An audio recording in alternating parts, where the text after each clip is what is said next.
Hello, coucou tout le monde. Alors, j'espère que vous allez bien. Alors, je reviens vers vous. Je vous avais dit que tous les mois, je vous donnerai des nouvelles. Donc, la dernière vidéo, c'était sur ma reprise d'arthrodèse et les trois chirurgiens, j'ai la gorge un peu cassée, et les trois chirurgiens que j'avais vus qui me préconisaient en fait une opération pour retirer tout le matériel et remettre un nouveau matériel à la place sans avoir d'objectif en fait de réussite sur ces opérations. Donc j'ai eu l'idée de consulter un professeur, un neurochirurgien qui est à Lyon. Donc j'ai eu un rendez-vous privé et ce neurochirurgien m'a gardé pendant 1 heure. Je mets la lumière qui est trop forte. Qui m'a gardé pendant 1 heure et qui a regardé mon CD en fait de scanner millimètre par millimètre sur ma colonne vertébrale. Et là, le professeur me dit toutes vos greffes ont bien tenu, le pont d'os a bien tenu, vos vis, il y a un tout petit peu d'ostéolyse autour, mais c'est pas grand-chose. Il y a une vis en bas qui a pas mal d'ostéolyse, mais pour l'instant, on la laisse tranquille. Et pour moi, il n'y a aucune opération à faire. Parce que ce qui veut dire que opération, suite opératoire, avec rééducation, avec douleur en plus, et tout ce qui incombe, aucune opération n'est à prévoir. Là, je me dis, pourquoi les trois chirurgiens que j'ai vus à Paris, Lyon et Montpellier m'ont préconisé une opération? Voilà, mystère et boule de gomme. Est-ce que c'est pour opérer et puis, comme il y a des honoraires, parce que les honoraires que j'ai eu pour mes 2 autres opérations, c'était de 3000 € chaque opération.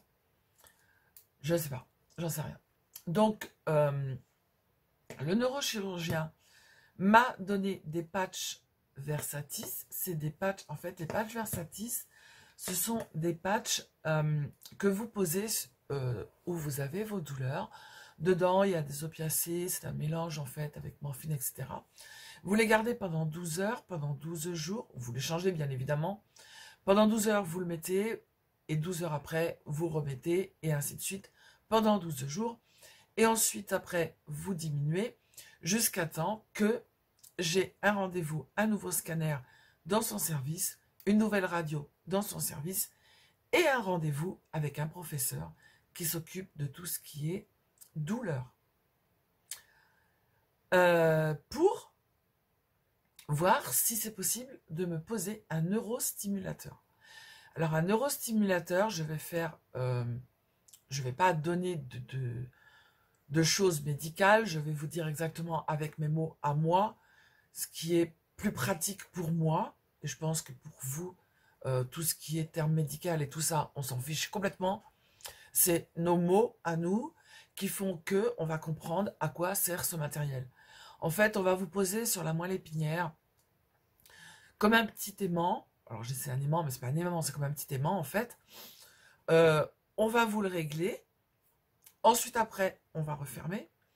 Et vous aurez comme un petit appareil, en fait, un petit aimant, où, alors, soit vous le posez, ou soit vous l'avez en main, lorsque vous avez des douleurs, et ça va envoyer des petites connexions pour dire à votre cerveau, attention, là, il y a une douleur, stop, on arrête. Et donc, du coup, ça va envoyer des petites informations, comme si c'était un ordinateur, en fait, où vous envoyez des informations. Voilà. Ça, ce sont mes mots et mes explications, afin que moi, je comprenne mieux, et que vous, vous compreniez mieux ce que c'est qu'un neurostimulateur. Voilà. Donc, j'ai pas encore reçu mon t-shirt Perco. En fait, ça sera pas un t-shirt Perco, mais ça sera un gilet sans manches Perco.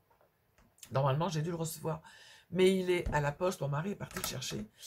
Et bien évidemment, le professeur neurochirurgien m'a dit, évidemment, vous ne ferez pas de moto, vous ne ferez pas de jet ski, vous n'allez pas courir, vous n'allez pas refaire des choses du bateau, vous n'allez pas refaire voilà, du quad, vous n'allez pas refaire tout ça. Mais au moins, vous allez pouvoir vivre avec un peu moins de douleur. Et puis, refaire de la marche, refaire des choses, voilà. Refaire des choses simples de la vie. J'ai eu des personnes qui m'ont contacté en commentaire pour me dire qu'ils avaient eu les opérations, qu'ils avaient eu la même chose que moi. Et une personne m'a dit qu'elle avait arrêté les médicaments. Alors, c'est mon ressenti à moi. Encore une fois, je le dis, je ne suis pas médecin. Moi, je fais mon ressenti à moi. Mon médecin m'a dit en aucun cas il ne faut arrêter les médicaments. Ce qui est pour moi le Lyrica, 300 le matin, 300 le soir, Tramadol, matin et soir, Doliprane, matin et soir, Laroxyl pour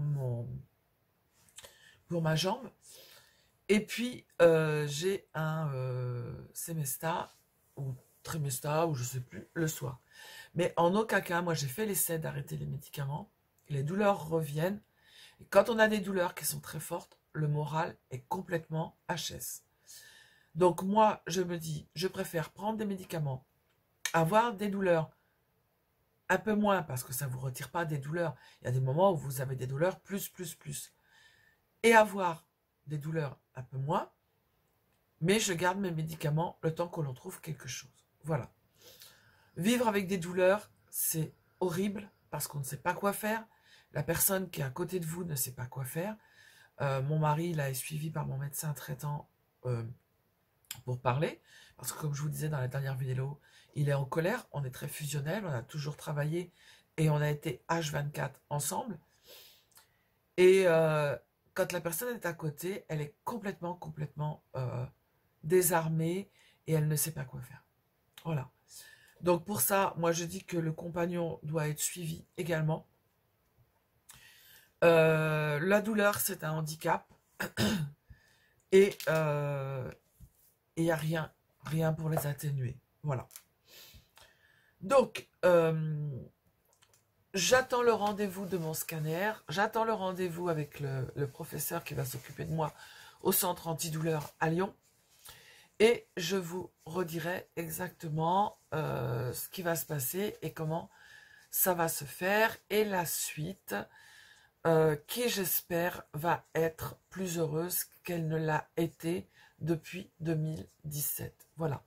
Donc tout ça pour vous dire, ne vous arrêtez pas à une seule opinion. Moi, je ne savais pas qu'il y avait des neurochirurgiens qui s'occupaient uniquement que de la moelle épinière et de la colonne vertébrale. Eh bien oui, ça existe.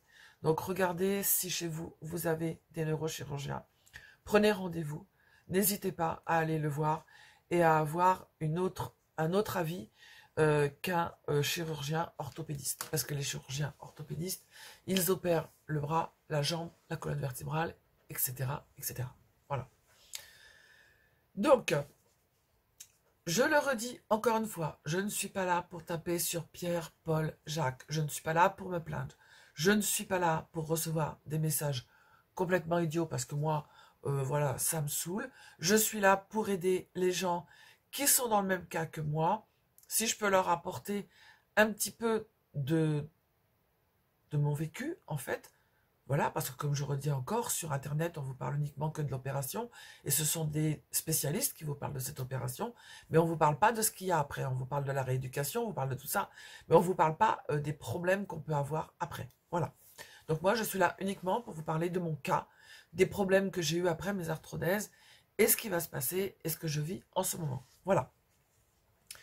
Je fais aussi du scrap pour m'évader, je vous l'ai redit, j'ai une chaîne YouTube qui s'appelle Le Livre et le Scrap, où je retrouve aussi des gens qui sont dans le même cas que moi, qui scrapent pour pouvoir oublier les douleurs et pour pouvoir avoir un petit moment de bonheur dans la journée. Voilà. Donc je vous fais plein de gros bisous, je vous donne rendez-vous pour mon essai avec Perco, et puis pour l'après, pour mon rendez-vous avec le professeur au centre antidouleur. Voilà, vous pouvez me laisser des messages, il n'y a aucun problème. Je vous fais plein de gros bisous, je vous dis à bientôt, prenez soin de vous. Bisous, bisous, ciao, ciao.